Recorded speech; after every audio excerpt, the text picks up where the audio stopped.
Birmingham, Alabama, a city that once stood as a beacon of hope in the civil rights struggle, now bears scars so deep that no one dares to speak of them. If you step into the Jefferson County Courthouse on a March morning in 2025, you won't see justice, you'll see a theater, where plays of injustice are performed daily. Sitting on the judge's bench, Karen Thompson looms like a specter. At 62, with silver hair pulled into a tight bun and eyes as sharp as a razor.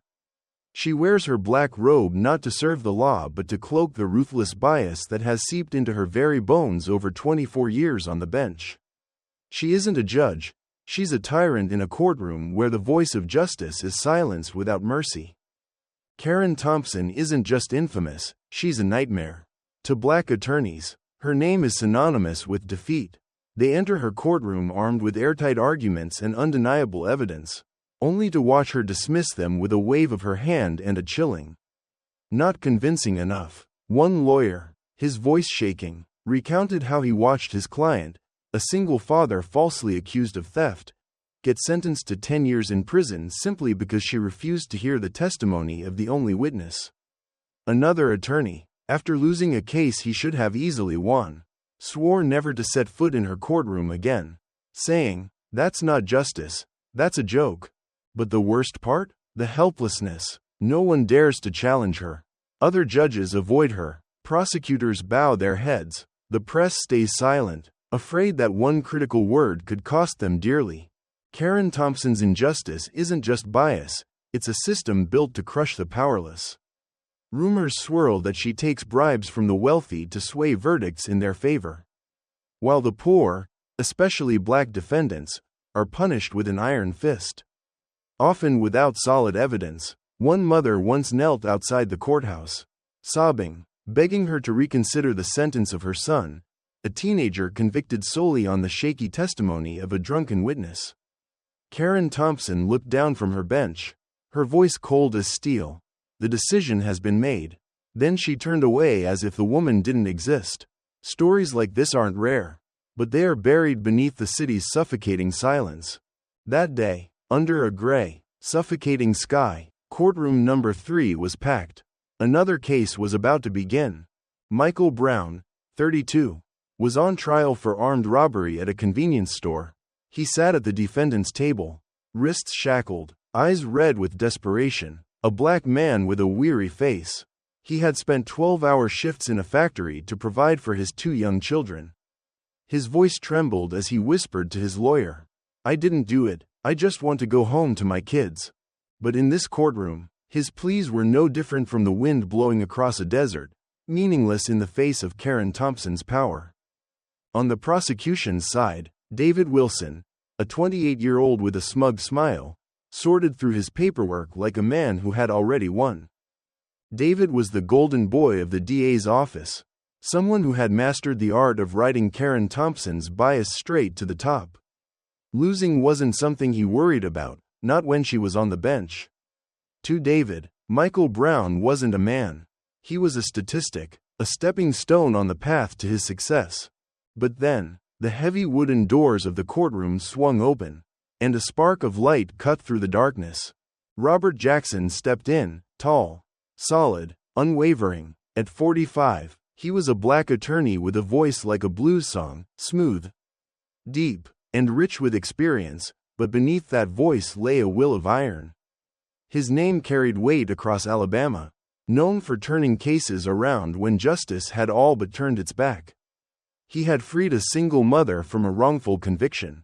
He had once silenced an entire courtroom when he exposed a police officer's lies in a racially charged case. Now, with a battered leather briefcase in hand and eyes that refused to waver, Robert Jackson was a nightmare for people like Karen Thompson. As he set his briefcase down on the defense table, Karen Thompson's eyes locked onto him, her thin lips pressed into a tight line. Her hand trembled ever so slightly against the gavel. She knew exactly who he was, a man who dared to challenge the very injustice she had spent 2 decades building. But she said nothing. Instead, she shot him a look that said, "You won't walk out of here unscathed." Robert said nothing either, but his eyes burned with something stronger than defiance, a fire forged from years of fighting battles no one else would. He wasn't here to bow. He was here to break the chains that had shackled men like Michael Brown for far too long. Your Honor, Robert's voice rang out, steady and firm. I am Robert Jackson, representing the defendant, Michael Brown. We are ready to begin. A murmur rippled through the crowd. A few jurors exchanged glances, sensing the storm about to unfold. David Wilson smirked, but the way his jaw clenched betrayed his unease. From the bench, Karen Thompson struck her gavel down. The sharp crack echoed through the room, a warning, a threat, a promise. The trial had begun, but this wasn't a trial. This was war. The heavy wooden doors of courtroom number 3 had burst open, their echo thunderous against the suffocating silence. Robert Jackson walked in, steadfast as a mountain standing against the storm. His gray suit was frayed at the cuffs. His worn leather briefcase bore the scars of countless battles. But his face, his deep brown skin, his piercing eyes, radiated an unshakable resolve.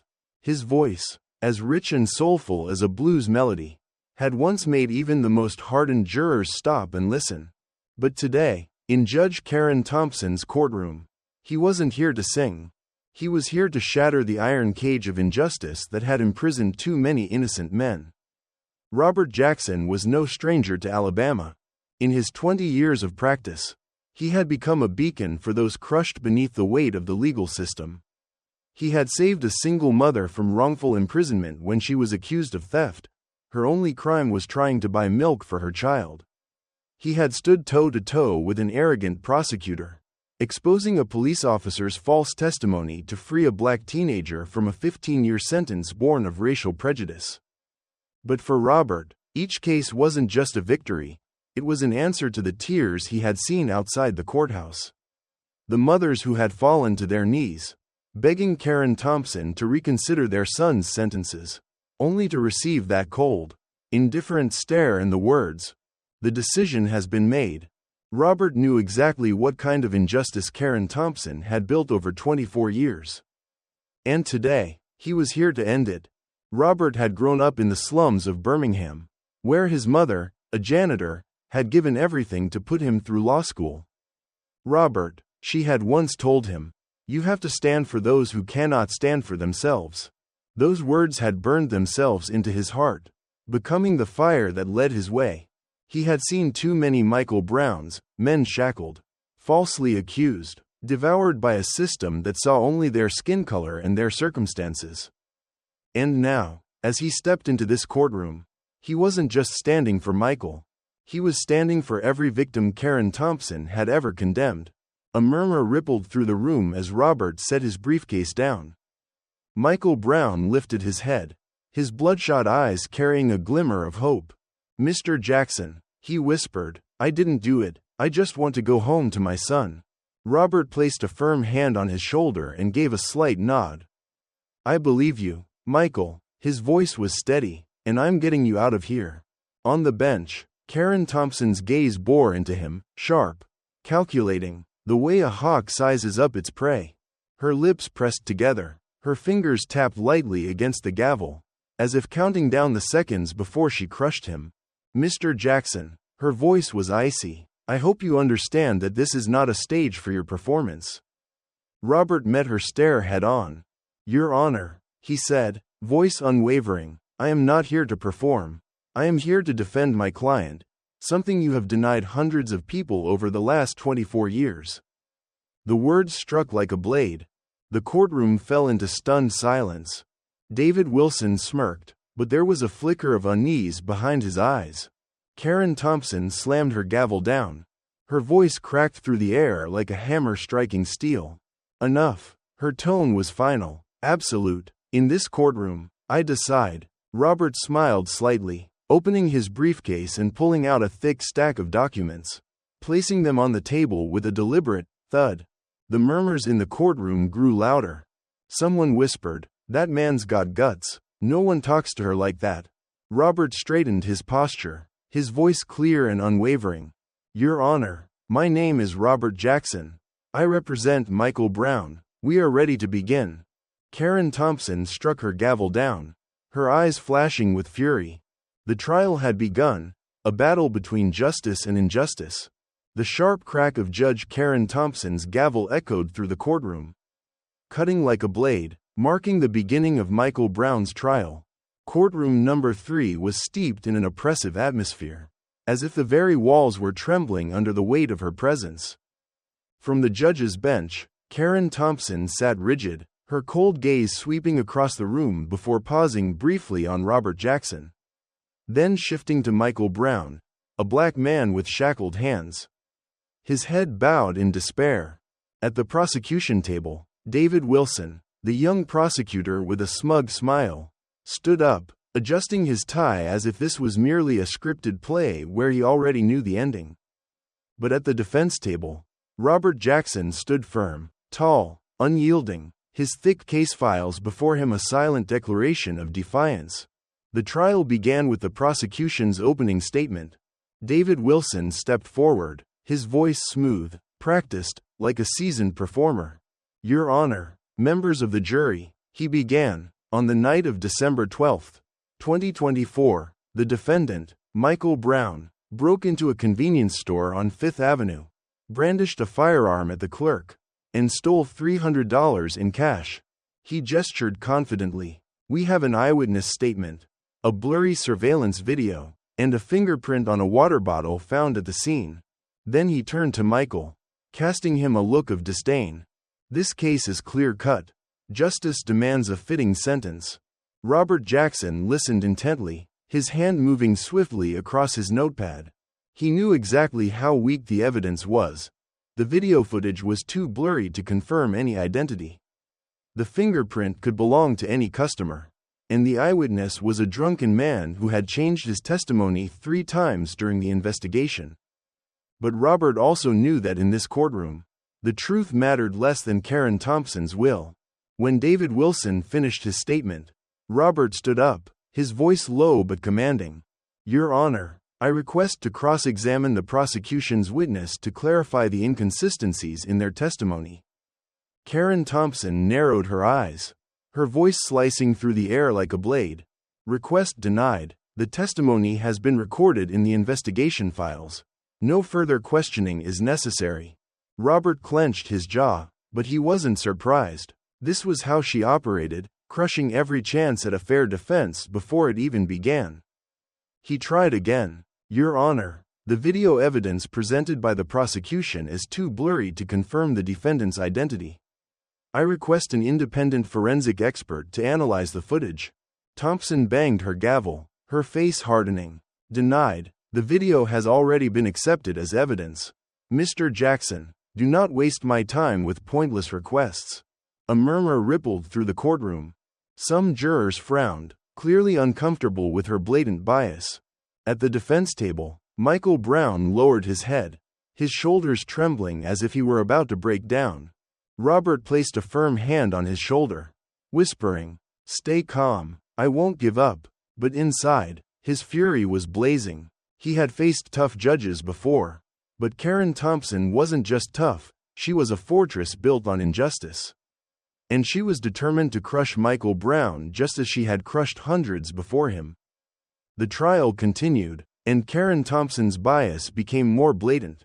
When David Wilson called a witness, a middle-aged man named Eddie Hicks with a face flushed red from alcohol, Robert immediately stood up in objection. "Your Honor, this witness has a history of alcoholism and has changed his testimony multiple times. His credibility must be questioned." Karen Thompson pursed her lips, her voice cold. "Objection overruled. I decide who is a credible witness in this courtroom.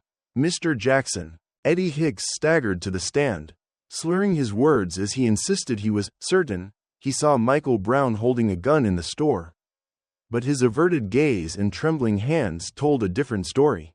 Robert didn't back down. He stood, his voice sharp. "Mr. Hicks, you testified that the robbery took place at 9 p.m., correct? But police reports show you left the bar at 8:45 p.m. after admitting to drinking 6 beers. How can you be so sure of what you saw?" Eddie Hicks stammered, sweat dripping down his forehead. David Wilson quickly objected, leading the witness. Karen Thompson banged her gavel immediately. Objection sustained. Mr. Jackson, stop badgering my witness. Robert tilted his head slightly, his eyes burning with fury. He knew Eddie Hicks was lying, and she knew it too, but she didn't care. The injustice only escalated as David Wilson presented his final piece of evidence, a fingerprint report, claiming it matched Michael Brown's. Robert instantly objected. Your Honor, the fingerprint was found on a water bottle in the store, an object dozens of customers could have touched. There is no proof my client held it at the time of the robbery. Karen Thompson's gavel slammed down, her voice sharp as a blade. Objection overruled. The evidence has been validated by investigators. Mr. Jackson, if you continue interrupting, I will have you removed from this courtroom. The courtroom erupted in whispers. An elderly juror with silver hair shook her head in clear disapproval. A man in the gallery muttered under his breath, "She's not giving him a chance." Michael Brown looked up, tears streaming down his face. Mr. Jackson, he whispered, they're not going to listen to me, are they? Robert clenched his fists, turning to him. They will, Michael, I swear they will. But Karen Thompson wasn't done. She turned to David Wilson, offering him a rare but telling smile. Prosecutor, you may proceed. David Wilson stood confidently, his voice steady. Your Honor, we have clearly proven that Michael Brown is guilty. The prosecution requests the maximum sentence, 20 years in prison. Robert shot to his feet, his voice booming like thunder. Your Honor, this is a sham. There is no conclusive evidence to convict my client. Karen Thompson slammed her gavel down, her eyes blazing. Mr. Jackson, one more word and I will hold you in contempt of court. Silence fell over the room like a suffocating fog. Robert stood firm, his breathing heavy, but his gaze unwavering. He was up against a wall, an impenetrable one. But he also knew that wall was starting to crack. The hushed murmurs from the spectators, the skeptical glances from the jurors, and the defeated silence of Michael Brown painted a chaotic yet restrained picture. Robert Jackson stood at the defense table, gripping his stack of case files tightly, his breath heavy after a relentless battle of objections, all mercilessly denied by Judge Karen Thompson. Up on the bench, Karen Thompson sat unmoved, her face an icy mask, but her eyes burned with barely restrained anger every time Robert spoke. David Wilson, the prosecutor, had just wrapped up his closing argument with that same smug smile, pushing for a 20-year sentence based on flimsy evidence that Robert had torn apart, piece by piece. But Robert Jackson refused to back down. He knew he had been cornered. Every attempt to cross-examine witnesses, every effort to present counter-evidence had been mercilessly dismissed by Karen Thompson. She had turned this trial into a farce, a place where justice had no foothold. But he also knew he held an ace up his sleeve, one piece of evidence that could change everything. Taking a deep breath, his voice rumbled like thunder. Your Honor, I have evidence that the prosecution has violated the Brady Rule, an egregious act of withholding the truth and railroading my client into a wrongful conviction. The courtroom erupted into murmurs. Jurors exchanged glances, their eyes filled with doubt and curiosity. Michael Brown lifted his head, his tear-streaked face flickering with a fragile glimmer of hope. Karen Thompson slammed her gavel, the sharp sound slicing through the commotion. Silence, she snapped, her face flushed with anger. Mr. Jackson, you are accusing the prosecution without proof. I will not tolerate this. But Robert stood his ground. He turned to Michael, offering a subtle nod, a silent promise, before continuing. Your Honor, I have in my possession a suppressed forensic report, one that proves Michael Brown's fingerprints were not found on the alleged murder weapon. This report was never entered into the case file, despite being completed 2 months before trial. David Wilson shot to his feet, his voice cracking in alarm. Objection. This is a fabrication. No such report exists. But Robert didn't let him interrupt. Raising a stack of documents high, his voice rang out like steel. I contacted an independent forensic lab after noticing inconsistencies in the prosecution's records. This report was sent to the district attorney's office on January 15th. 2025, but it was deliberately buried. This is a Brady violation, an act that is not only unethical but illegal. He turned to the jurors, his eyes ablaze. Ladies and gentlemen, if Michael Brown had truly held that gun, why weren't his fingerprints on it? Why was this evidence hidden? Because they wanted him convicted, no matter the truth. The courtroom exploded. A man in the gallery shouted, "They're lying to us." A juror, an elderly woman with silver hair, clenched her fists. Her face twisted in outrage. Karen Thompson pounded her gavel repeatedly, her voice shaking with loss of control. "Silence at once. Mr. Jackson, you are insulting this court. Your motion is denied." But Robert pressed forward. He stepped toward the bench, his voice calm yet razor sharp. "Your Honor, if you refuse to acknowledge this evidence without review, then you are siding with deceit. You are betraying the justice you swore to uphold." Karen Thompson shot up from her seat, pointing a trembling finger at Robert, her face contorted with rage. "Mr. Jackson, you've gone too far. I order your immediate arrest for contempt of court." She turned to the officer in the corner of the room, barking, "Get him out of here." The officer stepped forward, but Robert remained motionless, his gaze locked onto Karen Thompson. "If you arrest me," he said, his voice low yet commanding, "you only prove that I am right. You fear the truth, and the whole world can see it." The courtroom erupted into cheers and applause. A woman shouted, "Let him speak." A juror, voice shaking, stood up, "We want to see the evidence."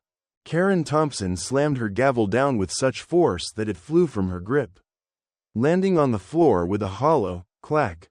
"I am the judge here. No one challenges me," she screamed. But her words no longer carried weight. The fear in the room had dissolved. People had seen the truth through her actions. She was not a guardian of justice, she was its oppressor.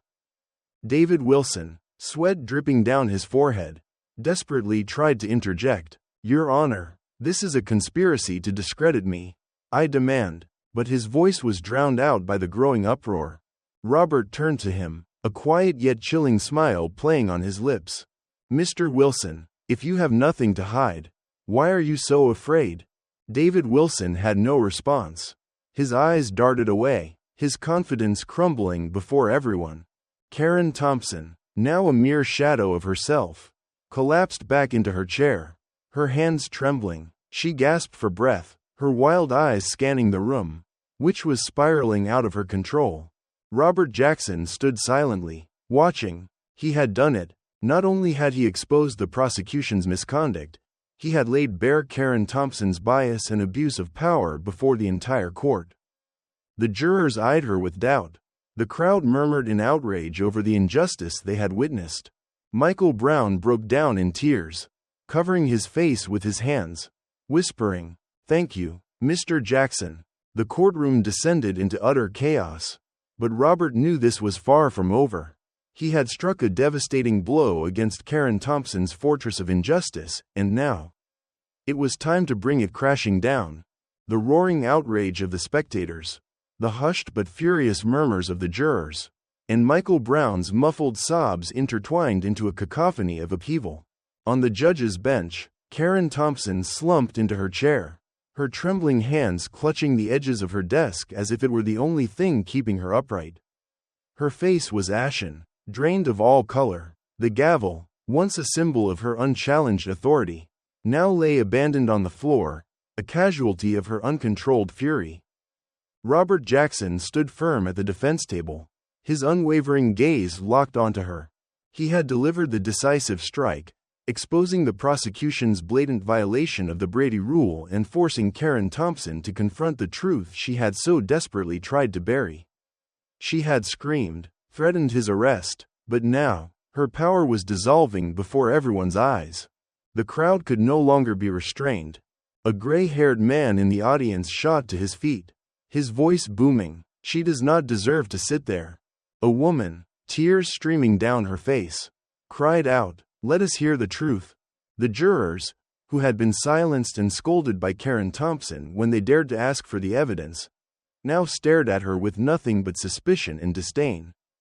On the other side of the courtroom, David Wilson, The young prosecutor stood frozen. Beads of sweat trickled down his forehead, and his eyes darted around, searching desperately for an escape from this waking nightmare. He stammered, his voice weak, "Your Honor, this is all just a misunderstanding." But no one was listening. All eyes were on Karen Thompson, the once untouchable queen of the courtroom, who now sat there like a fallen tyrant, stripped of her illusion of power. Robert Jackson stepped closer to the judge's bench, his voice deep and commanding. "Your Honor, you have denied every opportunity for the truth to come to light. You threatened to have me arrested, but you cannot arrest justice. What happened here today is not just bias, it is abuse of power. An abuse you have upheld for 24 years.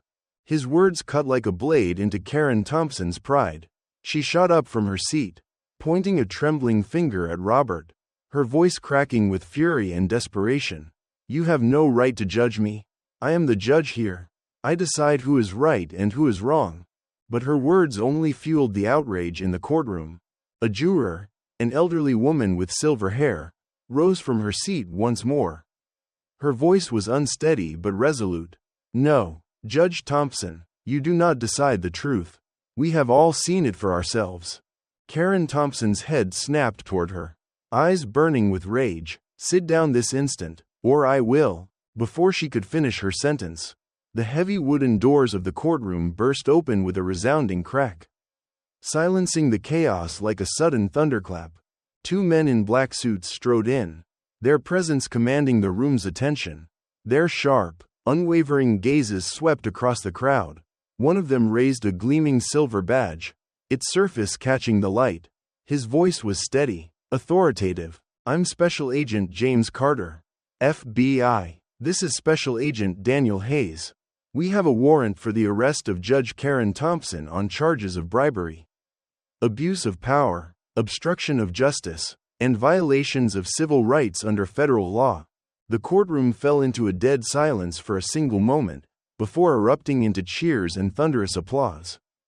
Karen Thompson stood frozen, her eyes wide with shock, her hands trembling at her sides. You can't do this," she stammered, her voice now as frail as the wind whistling through an abandoned house. But Agent Carter stepped forward, unwavering, holding the arrest warrant in his hand. "Mrs. Thompson, we've been investigating you for over a year, based on dozens of complaints from attorneys, defendants, and even court staff. What happened today was simply the final straw. You have the right to remain silent, but I strongly advise you to cooperate." Agent Hayes approached the judge's bench, reaching for the handcuffs at his belt. Karen Thompson stumbled backward, crashing into her chair, her face contorted in sheer panic. "No, you have no proof. This is a conspiracy," she shrieked. But her protests were drowned out by the crowd's clapping and shouts of approval. Agent Hayes remained unfazed. "We have recorded evidence of you accepting bribes from prosecutors, secret bank accounts with hundreds of thousands of dollars, and sworn testimony from your own former assistant. Is that enough, Mrs. Thompson?" The metallic clink of handcuffs filled the air as he snapped them shut around her wrists. And just like that, Karen Thompson, the once untouchable force in the courtroom, was dragged down from the bench like a common criminal. Robert Jackson stood still, silently observing the scene, his eyes reflecting quiet satisfaction. He turned to Michael Brown, who was sobbing into his hands, and placed a reassuring hand on his shoulder. "It's over, Michael, we did it." Michael looked up, tears streaming down his face, his voice trembling. "Thank you, I thought I'd never get another chance." Robert offered a small, knowing smile and gave a firm nod. "You deserve your freedom. This is justice." The crowd continued to cheer as Karen Thompson was escorted out of the courtroom. Her head hung low, silver hair falling over the once proud eyes that now refused to meet anyone's gaze. David Wilson, now looking like a defeated man, hurriedly gathered his papers, trying to slip out the back unnoticed. But the crowd wasn't about to let him go so easily. Fingers pointed in his direction, angry voices rising above the noise. He should be held accountable too. Someone shouted. The jurors stood from their seats, their faces filled with a mix of astonishment and excitement. The elderly woman with silver hair whispered to the person beside her. At last, justice has been served. As the heavy doors closed behind Karen Thompson, the courtroom still echoed with relentless applause. Robert Jackson stood at the center of it all, his case files resting on the table in front of him. But he knew he no longer needed them. He had accomplished what he had set out to do, not just to save Michael Brown, but to expose the corruption that Karen Thompson had wielded for far too long. He took a deep breath, feeling the weight of victory, but also the weight of the battles still ahead. Because he knew, this would not be the last time he had to fight against injustice. The clinking of handcuffs as Karen Thompson was led out of courtroom 3 lingered in the minds of those who witnessed it. The heavy wooden doors closed behind her, but the sound of collapse, not just of a person, but of an entire corrupt system, still reverberated through the air. The Jefferson County Courthouse, once her untouchable stronghold for 24 years, was now filled with thunderous applause and cheers. At the defense table, Robert Jackson stood still, his hands resting at his sides, his gaze fixed on Michael Brown, the black man who still sat there. His hands cuffed, but his face now glowing with hope.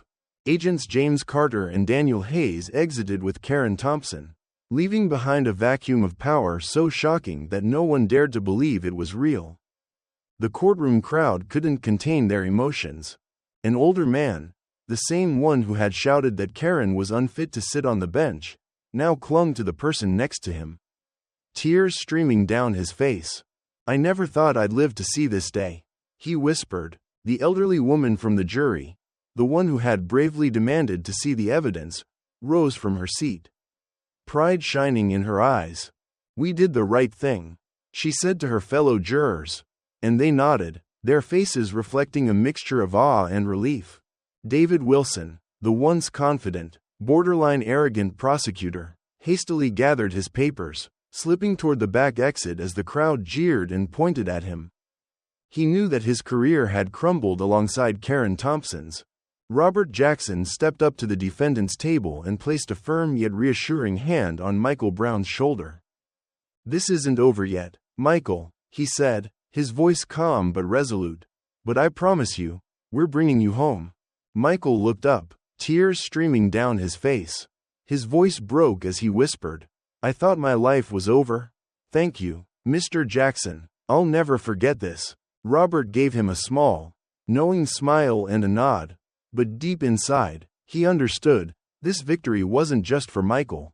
It was for every person who had been crushed under Karen Thompson's rule without ever having the chance to fight back. The very next day, Robert filed a motion with the Jefferson County Court, demanding a retrial for Michael Brown. He argued that the previous trial had been poisoned by Karen Thompson's bias and abuse of power, rendering the verdict completely unreliable. The motion landed on the desk of Judge Harold Grayson, a seasoned, no-nonsense judge with a reputation for fairness and integrity, the exact opposite of Karen Thompson. After reviewing the evidence Robert submitted, including the suppressed forensic report and the audio recordings mentioned in court, Judge Grayson agreed to hold an emergency hearing. 3 days later, a new trial commenced in a different courtroom, under a vastly different atmosphere. The oppressive tension of the previous trial was gone. There were no icy glares from the bench, no weight of predetermined injustice hanging over the room. Judge Grayson sat with an air of quiet authority, listening attentively to every word Robert Jackson spoke, granting him the respect he had long deserved. Robert meticulously laid out the case, pointing out the inconsistencies in witness Eddie Hicks' testimony, the blurred and unreliable surveillance footage, and, most damning of all, the forensic report proving that Michael Brown had never touched the gun. Then, he ended with a statement that rang through the courtroom like a hammer striking an anvil. "Your Honor, Michael Brown is not just innocent, he is a victim of a system that deliberately twisted the truth to condemn him."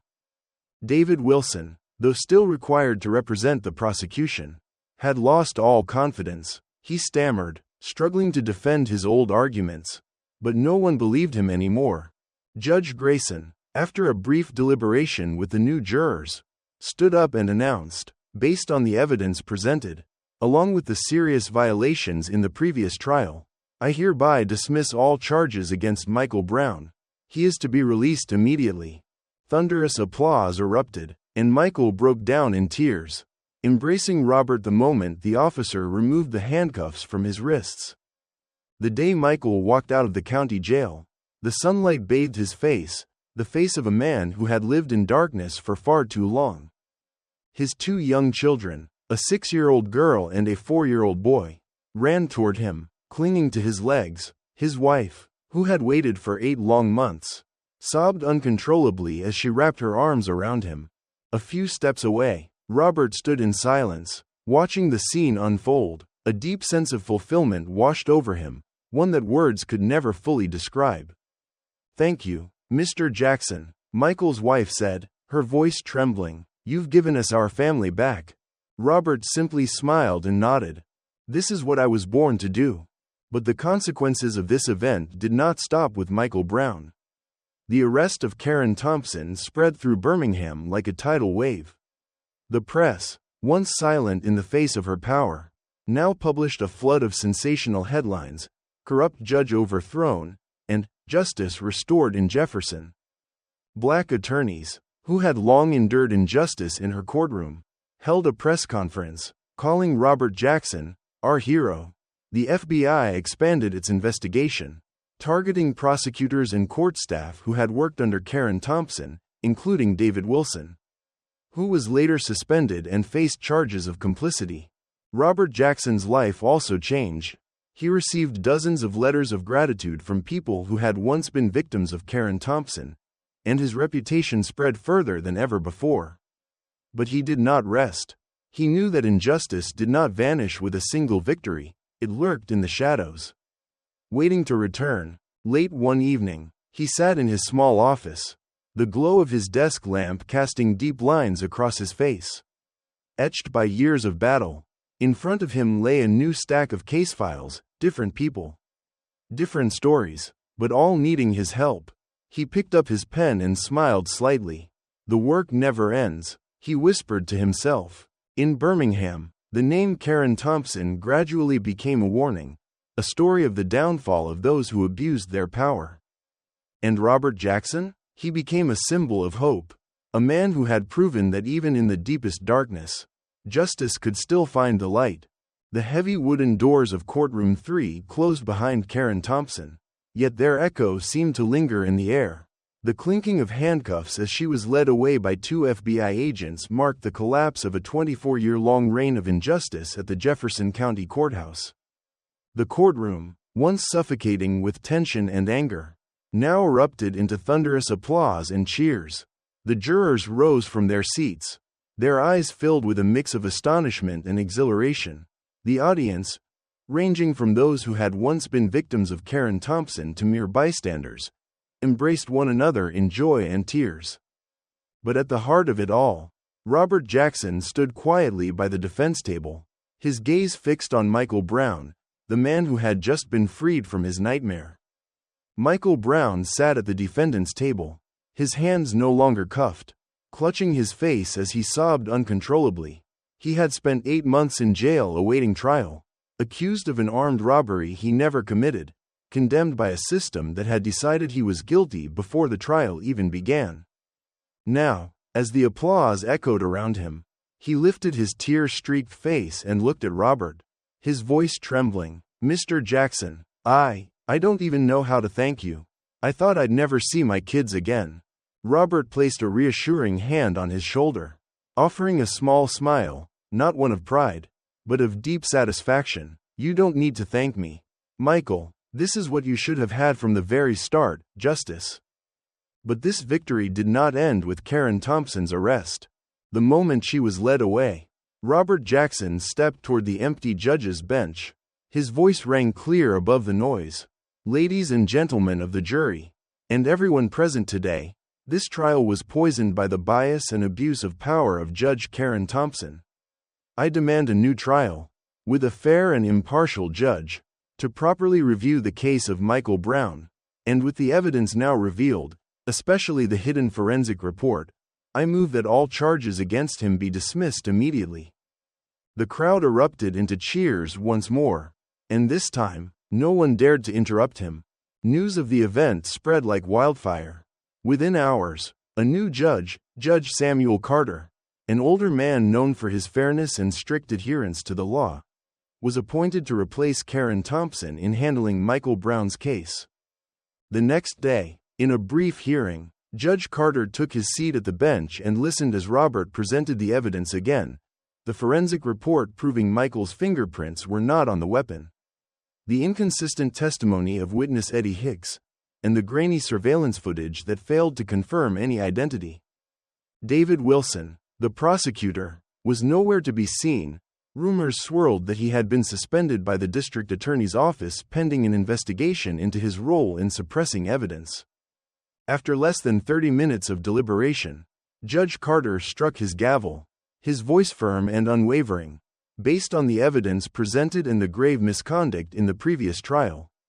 I hereby dismiss all charges against Michael Brown. He is to be released immediately. The courtroom erupted once again in cheers. Michael shot to his feet, throwing his arms around Robert as tears streamed down his face. "I'm free, I'm really free," he cried, his voice breaking with emotion. Robert patted his back gently, warmth shining in his eyes. "Go home to your kids, Michael, they're waiting for you."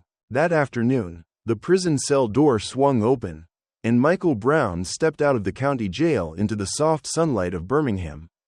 His two small children, a 6-year-old girl and a 4-year-old boy, rushed toward him, wrapping their tiny arms tightly around his legs. His wife, who had cried herself dry over the past 8 months, stood there, smiling through her tears. From a distance, Robert Jackson watched the scene unfold. A weight lifted from his chest, but another settled just as heavily. He knew this victory was just a step forward. Out there, hundreds, even thousands of other Michael Browns existed, with no one to fight for them. Meanwhile, Karen Thompson's fate became the talk of the city. She was held in a federal prison awaiting trial, facing a long list of severe charges: bribery from prosecutors and wealthy businessmen, abuse of power to manipulate verdicts, and obstruction of justice in numerous cases. Subsequent investigations uncovered that she had accepted over $500 in the past decade in exchange for ensuring favorable rulings for those with money and influence. Her name, once a symbol of untouchable authority, was now dragged through the mud, met with public contempt. The local press dubbed the scandal the fall of the Ice Queen, and the people of Birmingham began to ask, how many other Karen Thompsons are hiding within the justice system?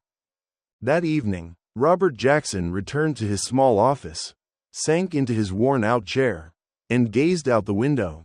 This battle was over, but he knew the fight for justice was far from finished. He thought about his mother, the woman who had taught him to stand up for the powerless. And he wondered if she would be proud of him. Lifting the phone, he dialed a colleague. There was another case to discuss, another wrongful conviction, another young woman who needed his help. To him, justice was never a destination. It was a journey that never ended. The story of Michael Brown and Karen Thompson spread throughout Birmingham, serving as a reminder that injustice could be overturned if someone had the courage to stand against it. But it also left an unsettling question in the hearts of those who had witnessed it. Does justice truly exist, or is it merely a dream we must fight to make real? Robert Jackson didn't have a definite answer, but he knew one thing: he would never stop fighting to find out. And now, as this story comes to an end, we turn to you, the ones who have followed this journey. Do you believe justice truly exists? Leave your thoughts in the comments below. We'd love to hear your opinions on this journey, on Michael, on Robert, and on Karen Thompson, who fell under the weight of the truth. And if you enjoyed this story, don't forget to like and subscribe to stay updated with our latest stories. Goodbye, and see you next time.